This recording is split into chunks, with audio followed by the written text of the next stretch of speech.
ბახუშტი მინებდე და ადამიანის უფლებებისა და სწავლების მონიტორინგის ცენტრი პარლამენტის წინააღმდეგ სარჩელ საკონსტიტუციო სასამართლოს პლენუმი არსებითად განიხილავს. სადავო ნორმა ეხება საკონსტიტუციო სასამართლოს შესახებ საქართველოს ორგანული კანონის 22 მუხლის 51 პუნქტისა და 25 მუხლის მე-5 პუნქტის მეორე წინადადების კონსტიტუციურობას 42 მუხლის 1 პუნქტთან მიმართებაში, რომელიც გულისხმობს საკონსტიტუციო სასამართლოს უფლებამოსილებას შეაჩეროს სადავო აქტის მოქმედება თუ ჩათვლის, რომ დავის რომელიმე მხარეს ზიანი ადგება.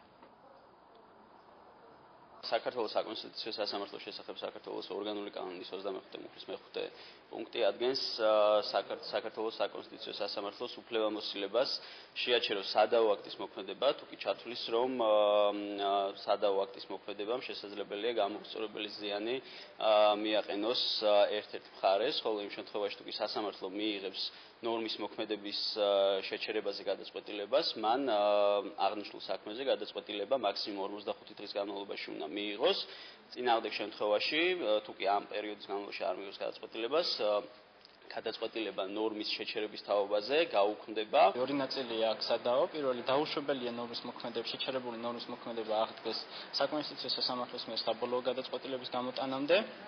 ამასთან საკონსტიტუციო სასამართლოს აღნიშნული გადაწყვეტილების გამოსატანად უნდა მიეცეს გონივრული ვადა.